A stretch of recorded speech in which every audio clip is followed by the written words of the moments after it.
Welcome to another episode of Beyond Belief. This is your host, Pooja Chilukuri. My guest today is Steven-larussa. Steven is a master spiritual coach, and he is here with us today to share not only his journey, but some of his expertise with us regarding spirit, life, spiritual growth. We have a lot of topics that we're going to uncover today, so stay with us till the end. Welcome to the show, Steven. Thank you. I appreciate it. Thank you for having me.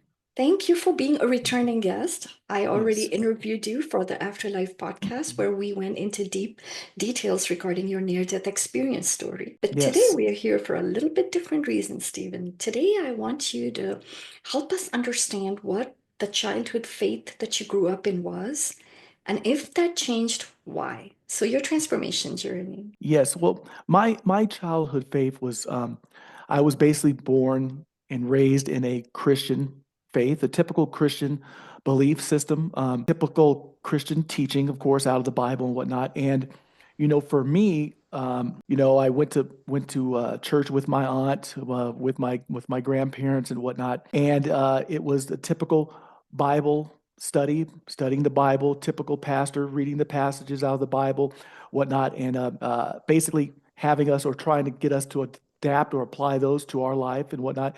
So I was brought up in that faith, and I carried that with me throughout my years. I mean, I went to church periodically here and there, based, life happens and whatnot. And it was the typical heaven and hell belief. You better not sin. You better accept this faith. Don't doubt. God doesn't like doubt. God doesn't like you not believing. He doesn't like you questioning. Don't question it.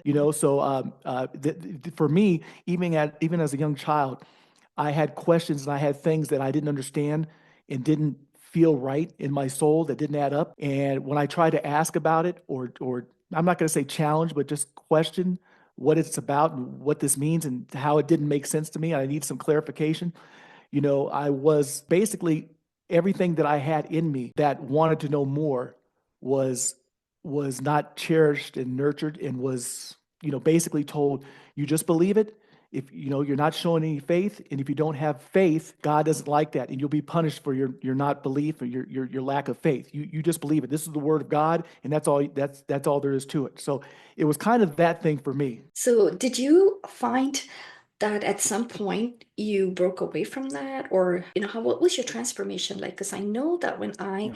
interact with you and from our previous conversations, you've had a massive spiritual shift. Yes, I stayed with it up until throughout my doubt, throughout even not feeling things, some things not feeling right in my soul. And unfortunately, a lot of us do that. A lot of us squash our intuition. We squash what our higher self and our soul is trying to relay to us because it doesn't make sense, or we're so been conditioned to be in this box, in this belief, and we're a lot of people, well, I'll speak for myself. A lot of people, I mean, I was guilted into not feeling that way, not being my true, I couldn't be my true authentic self. And for me, I stayed with that all the way up till my spiritual awakening that happened a couple of years ago. And it was it was a point where everything just came out, all those years of doubt, of questioning, of wanting to know more, of trying to make sense of it, all came to a head once I went through a lot of the crises in my life that caused the spiritual awakening. My loss of my job due to downsizing, um, having most of my life savings invested in some apartment buildings that weren't doing well, having a lot of problems with situations with my wife and I. We were separated for about 5 or 6 months on the verge of divorce. My son was going through a lot. All those things hit me at the same time. So when I went back to the church, because that's all I knew. That was my foundation. Because I knew I was going through something spiritual, because I had all these questions and I didn't know who to turn to or where to turn. So you go back to what you know. You go back to your base. You go back to your foundation. And it was just a matter of it was the same old dogma that didn't answer my questions, the same old type of rhetoric from when I was a child, and it didn't resonate with me. And that was the beginning of finally breaking away from the traditional religious dogma and mental constructs that religion teaches and programs us to believe. Mm-hmm. And Stephen, I remember from our previous conversation that you had started this journey of spiritual awakening even before you had your near-death experience. But would you say like that near-death experience was kind of the final nail in the coffin for that, or? Yes, it was because my spiritual awakening was very difficult, very strenuous, very confusing. I even before my spiritual awakening, I had watched stories, NDEs, and I was always drawn to the paranormal and space and the universe and all those type of things. But I had never come across spiritual awakening and dark night of the soul and anything that talked about that transformation. So when I went through it, I had no idea what I was going through. And while I was going through it, a lot of times what we don't know is people try to fight it. We try to reason. When the universe, when our higher self is trying to raise our consciousness and our level of awareness and consciousness and elevate us to a different level spiritually, we try to fight it because we're scared. Because I was told, and I knew I needed to let go of certain situations, jobs, people, all those things. But we have a fear of doing that. So we tend to make our spiritual awakening and dark night of the soul intensified because we don't go along with the natural flow of what our higher selves, what the universe is trying to do, which is pull us away from all of that stuff that are lies, that are false, that are meant to keep us in fear, are Mhm. meant to keep us squashed spiritually. And we try so hard to what I call put our foot in the door. When the universe tries to close that door, you put your foot in it, you want to keep it open. But we don't know that. We don't know that because I didn't know what to do. So I fought the feeling, even though my spirit was telling me to do certain things. I said, nope, that doesn't make sense. That's not logical, which it's not to the logical mind because spiritual concepts and spiritual awakenings, dark night of the souls, going through that spirit doesn't make sense to the logical mind. So the ego fights to hold on. So it's a fight for the ego holding on, and it's fear of if I let go of this, what do I do? Where do I go? You know what I mean? That's what I've been doing for 30, 40 years. That's a part of my identity. Now that's who I am, or that's who I think I am. Mhm. And it's a very difficult situation to let go of. And part of what I do is trying to teach people that it's okay to let go. You have to let go. And it's a death. It's a death of the ego self. You know what I mean? You have Mhm. to go through the darkness to get to the light. And I attribute it to a seed, planting a seed, right? The seed is planted in darkness and it has to grow and evolve from that dirt, from that soil to see the light. And it's almost like a similar analogy of going through the spiritual transformation. Mhm. That's a great analogy, Stephen. Yes. I think until we're at the bottom of the pit, Mhm. sometimes we don't don't want to find our way back out. So thank Yes. you for sharing that. Yeah, and I Yes. also just want to take a pause and let the listeners and those who are viewing this video, just let them know. So Stephen has been on the show before with me, and he has shared in great detail his near-death experience story. It's a really beautiful story where he heard the voice of God. It was, in fact, a shared experience that he had with his wife. And I encourage you to check it out if you want to know more about Stephen's story of his NDE. The link will be in the description for this video, and as well as it's going to be uploaded on all the audio platforms as well. So Stephen, just a little bit. So after you had the NDE, and as you're awakening spiritually, did you find any resistance to that from within and without? And by that, I mean some of your beliefs that you held before, did you find that they were stopping you from going ahead? And how did the people around you take it? Well, yes, my beliefs were definitely stopping me from going ahead because that, for me, that guilt that was placed on me by the church, by the institution, by even my family members, aunts, uncles, whatnot, grandparents that were taking me to church, which they had good intentions, but unfortunately they were caught up in the dogma too that's been passed down for 2,000 Mhm. years. They were caught up in it. So they had good intentions and they were trying to help, but they were lost in it. And they didn't get it. And for me, it was a fear of, for a while, it was a fear of worried about turning my back on God and not having faith. And oh my goodness, what's wrong with my faith? And why am I feeling that something is wrong? And why am I feeling that this is not right? And for me, I kind of went through a little stage where I started to feel guilty about doing that. And so, like I said earlier, what we do is we fight it. We fight it. That doesn't make sense. That's not logical. What's wrong with you? We start placing all this blame on ourselves. and feeling guilty, which we've been conditioned to do. So it took a while for me to fight through that guilt, and I do. I have I have a couple of family members that are pastors, Christian pastors, and they mean good and they mean well, and they have great intentions. And there's a lot of people with great intentions, but unfortunately they're caught up in the lies and some of the dogma and some of the misrepresentations that have been passed down. You know what I mean? And it's about breaking out of that. It's about breaking through that limited belief, through that religious dogma to get to where we need to get. So it was difficult for me, having to deal with people, having to tell people. And for a while, I actually hid it because fear of being ridiculed, Mhm. fear of being persecuted, fear of being judged. You know what I mean? Which is part of what we have to break out of to come into our true self, to come into our true purpose, evolve, is not be afraid of that ridicule, judgment, and fear. And that's a very important point, Stephen, because fear to me is the opposite of love, It right? is. Like Yes. it really stops the flow.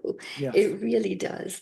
And so the question I have for you, so there's this fear, and I think a lot of times these people that are putting these constraint on those of us who are trying to awaken and grow is because of their own fears that they haven't dealt with, right?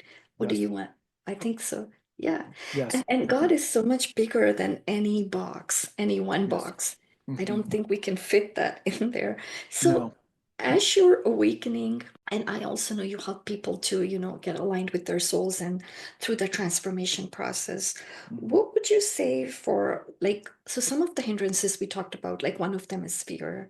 Mhm. Are there any other hindrances that stop us from growing into what our souls want us to be? Well, there's a lot, but I will say this that two of the um two of the biggest fear is probably the biggest, but a couple of other ones are one off the top of my head is judgment. Being judgmental and judging someone for what they're going through, how they react to what they're going through, the lessons that they may be learning, things that they may be doing. To judgment is anti-universe. It's anti the universal laws, it's anti-spiritual principles.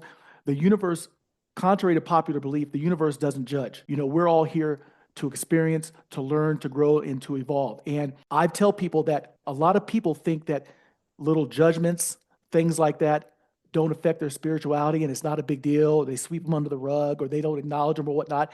And you have to be able to acknowledge all those hindrances, those things, those little things that we do that block and hinder spiritual growth and spiritual connection.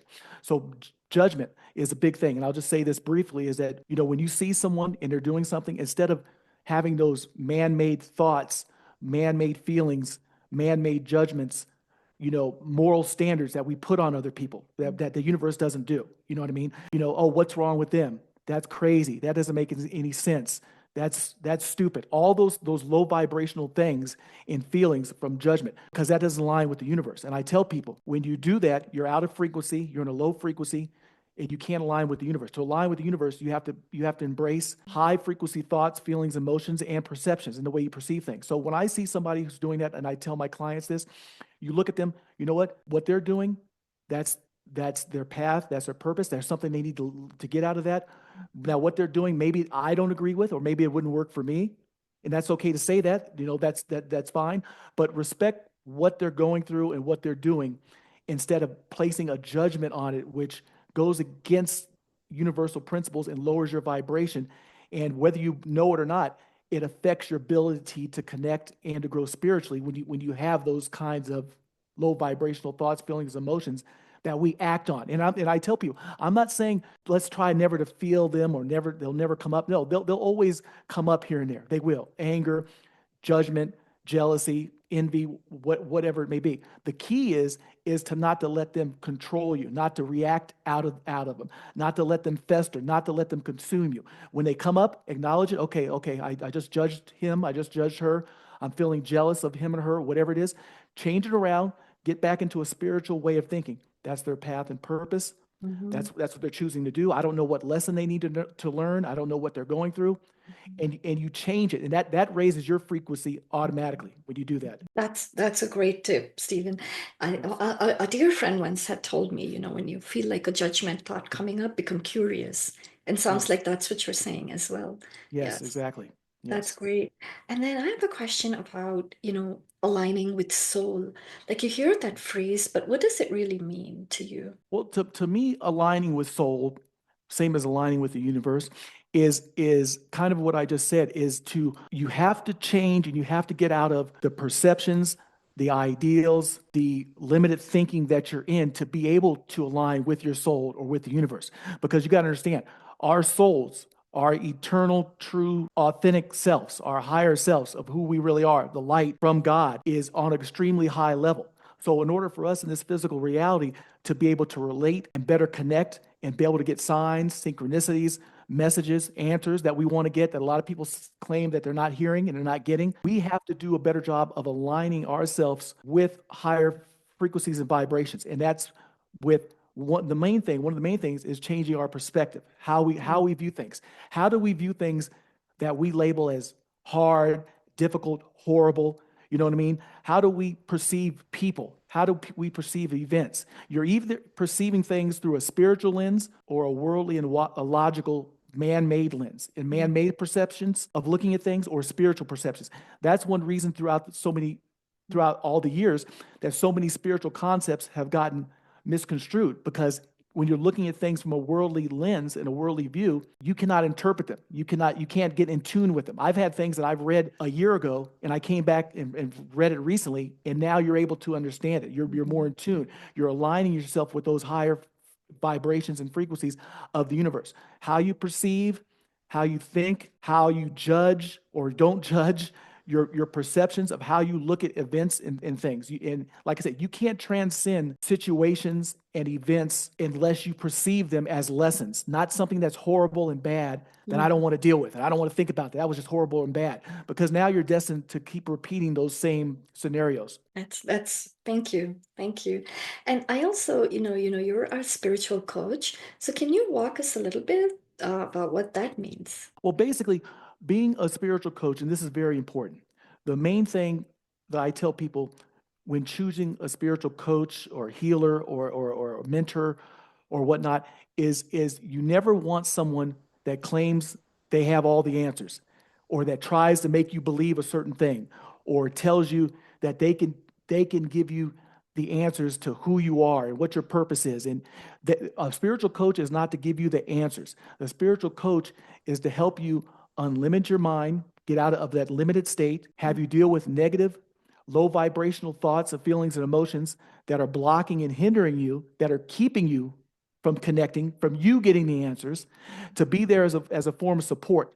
So when you're going through things, they can relate and they can tell you why you're going through it. And I'll give you a quick example. Is I talked to a client just a couple of days ago and was talking to her about, as she's going through this, she's like, I don't understand what's going on. There's certain relationships, people I used to talk to all the time, and now I don't call them and they don't call me, and I don't understand why. And this relationship is shifting, and I feel bad, and I don't understand. And I said, you have to understand, once you start shifting and ascending spiritually, relationships are going to change. But I said, what you have to do is you have to allow and trust the universe to close those doors. Now, whether you know why the universe is doing that or not, doesn't really matter, because I've had doors closed in my life. I looked at it and said, okay, I could see why that door is closing. There's other doors closing that I didn't understand. But you have to trust that the universe knows what's going on behind the scenes. And if the universe is closing a door, you have to let the universe close it to be able to align you with the higher frequency people, situations that it has in store for you. And as long as you keep holding on, you can't get to that. So it's very important as a spiritual coach to get people to understand when they go through certain things, here's why you're going through it, here's what it means. It's not, let's not label it as bad or horrible. It's a part of going through the darkness, going through that ego, worldly, logical death of yourself, or the self that you thought you were, to ascend to the spiritual, true nature, authentic self that you are. And you raise a really important point, Stephen. And this is even personal for me because when I was going through my awakening, sometimes it's really tempting to just say, "Oh, this whole thing is a lie. I want to go back," because you Mhm. get lonely. There's other things that happen, right? And then what's familiar is what we leave behind. So it's Yes. very, very tempting to run back to that, Yes. only to find that we're no longer fitting in. Right. That's true. That's true. So Yeah. we're stuck. I No. kind of think of No. it like the No. baby being born. You can't get stuck in that birth canal. You have to get Right. Right. That's right.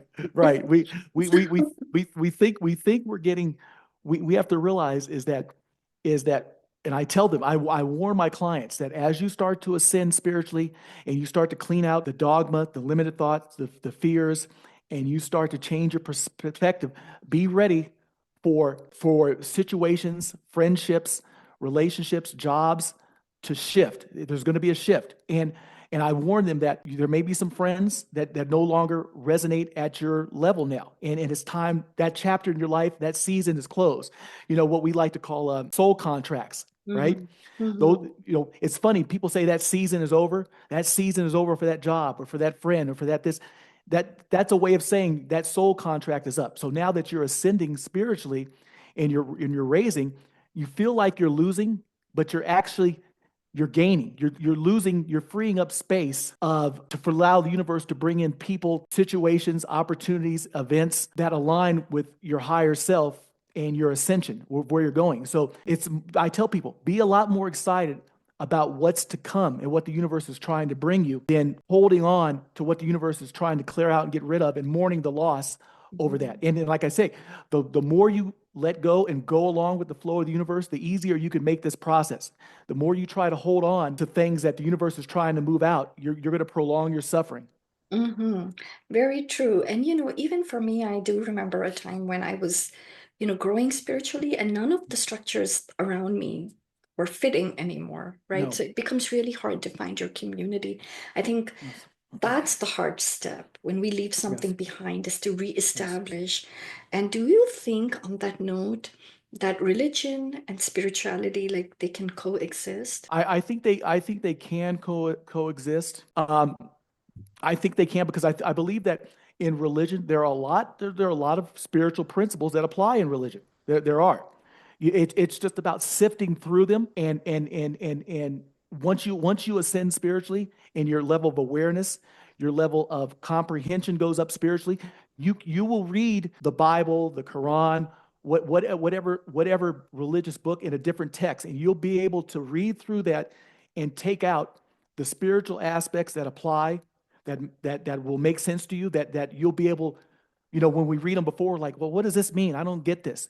Once you ascend spiritually and you're in tune with your higher self and universe, you can read those religious documents and take from them and pull the good, positive, true spiritual essence out of them and apply that to your life and leave the dogma, the man-made, and even how man misconstrued or got some things wrong because they construed it and they wrote it down thinking out of a logical Mhm. frame of mind, right? A lot of those spiritual books, unfortunately, went the spiritual teachings of Jesus and whatnot went above people's heads back then. They all, I think they had good intentions. They just weren't elevated spiritually where they could truly grasp and understand what he was saying and what he was trying to convey. But when you do that spiritually, you'll be able to look at that through a new lens and have a better understanding and be able to decipher it better. It's interesting that you say that because I don't know if you're aware of Father Richard Rohr. He's a Franciscan priest, and I'm Okay. not quoting him exactly, but the gist of what he was saying one time was, Hmm. as we grow up, God grows up with us. It's Right. almost like, Oh, yeah. because that perspective changes, right? So that's pretty Definitely. interesting. Yes, And definitely. that brings me to another important question, Stephen. For those of us that have deconstructed from the religions that we belong to, Mhm. we say we don't throw the baby out with the bathwater. So are there Mhm. things from your Christian tradition that you still hold dear that There definitely are. The main thing that I hold dear is the teachings of Yeshua, Mhm. who many people refer to as Jesus. That's what I hold near and dear, is one of the main things. And I look at that now when I've gone back and read through the Bible and through the New Testament and saw Yeshua, I saw Jesus in a different light now. Because before I was looking at Jesus through more of a man, like I said, the man-made lens, that logical lens. And now I see a lot of what he's saying and I interpret it more in a spiritual sense. And it makes more sense to me. It makes more sense to me than a lot of it, I was told, what it meant when I asked questions. And that for me, the ascended master, Yeshua, in his teachings, and now that I see what he really came for and what he meant, and how some of the things what he said was trying to teach was misinterpreted by a lot of disciples and a lot of the followers back then. So that's the main thing that I hold on to is those teachings, and gone back and really read them and really studied them through a different lens than I did before. Hmm. And Stephen, that also brings me to a very important question because this is something I experienced personally. When Yes. you view Jesus's teachings through a lens of where your own consciousness has shifted, but many of your friends and family are still not there, right? And they may say, well, you're being misled or you're being misguided. So if you ever get into a situation like that, what do you say to them? Well, that's a touchy subject. That's one of the subjects whenever I talk to people or come in contact with people talking about trying to confront them and get them to look at Jesus in a little bit of a different way. So, there's a couple of scriptures that I point out. There's a couple of books that I point out. The book of the 12 disciples, book of Timothy, where they talk about what Jesus did for those 20 years missing from the Bible. Mhm. And I kind of tell them, well, you know what? You should really look at this or read this and offer them, some insights. And kind of tell them, there's parts of the Bible that were left out by the Roman Catholic Church that weren't included. You know what I mean? And there's a reason for that. You should take the time to go ahead and read this. Go in there with an open mind, read it. I quote Luke, 17:21, when Jesus said the kingdom of God is within. It's not up here, it's not out there. Also, I don't remember the exact scripture in the Bible, but where Jesus said, you can do everything that I've done, even greater, basically telling people you have this power also. You know what I mean? You're in awe, you're worshiping me. I didn't come here to be worshiped. I came here to tell you you have this power, that the kingdom of God is within you. So I try to point them to some things to have them look and research for themselves, because it's not about telling anybody what to believe. It's about putting a spark in people to try to get them out of that box, to at least be open to get out of what you've been programmed to believe or somebody else's interpretation. You know what I mean? I want you to read this with an open mind through your own interpretation, not someone dictating and telling you what it means. You read it with an open mind and leave all that stuff on the table, and you let your soul will tell you what resonates and what the truth is. Mhm. And that's a very important point, Stephen. I Yes. think so many times we know it deep within, but Oh we yeah. still choose to trust experts and authorities. Like we give our power away, right? Oh, We give only a our few people have the right interpretation, and That's right. that's not how we transform. No, So, no. I can't believe how much fun I'm having talking to you, and our Mhm. time is almost coming to a close. So, I'm Yes. going to ask you my final two questions. Do you have any closing thoughts for anyone that's experiencing this transformation and maybe they're doubting, or maybe they don't know how to get help? Well, for anybody that feels like they're experiencing a transformation, maybe, oh my gosh, now I know what I'm going through. It's a spiritual awakening. Even if it's not a spiritual awakening, maybe it's just a little bit of doubt, a little bit of wonder, a feeling that there's something more, a feeling that everything I've been told isn't quite right or doesn't quite resonate. The main thing is that you have to trust what your higher self and what the universe is trying to tell you. You have to trust that. You have to realize that you're not going against God. You don't have a lack of faith. You're not going to be judged. You have this feeling because there's something greater than you that's trying to break through and bring you truth and wake you up. And the longer you fight it, the more you're going to suffer, the more you're going to have that conflict. Just be open to search, to release it, to trust that feeling and go with it. And don't fear that you're letting any God down, that you don't have faith. That's okay, because guess what? This doubt is there to wake you up. This doubt is a good thing. It's not negative like a lot of people want to portray. Wag their finger at you. What's wrong with you? You don't doubt, and you're going to go to hell, and God doesn't like that. No, this is God trying to wake you up to the truth, is what's going on. So you trust that feeling, leave the logic behind, because if you want to grow spiritually, grow, connect, and ascend spiritually, you have to leave the limited thoughts and the dogma and the fear behind, and realize that this is the beginning of something better that's going to raise you to a higher level, that's going to increase your understanding, and you're going to be so glad that you gave yourself the chance. And I tell people, the more you limit yourself, the more you limit the universe. You're limiting the universe when you limit yourself. Very, very true. Very, very true. And Stephen, how can people connect with you? What's the best way that they can reach you? The best way to reach me is at my website, which is spiritual alignment SL, which are my initials, SL, spiritualalignmentsl.com. There I have email where you can reach me. You can email me directly. I have information about some events that I have coming up. I'll be speaking at the Spiritual Awakenings International Online Conference 2025 on June 7th, Saturday, June 7th. I'll actually be speaking on the NDE panel, talking about my NDE experience and whatnot.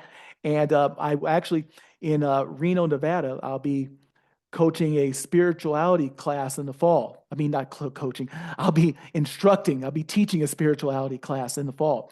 So you can go onto my website, read a little bit more about what I do, what I offer.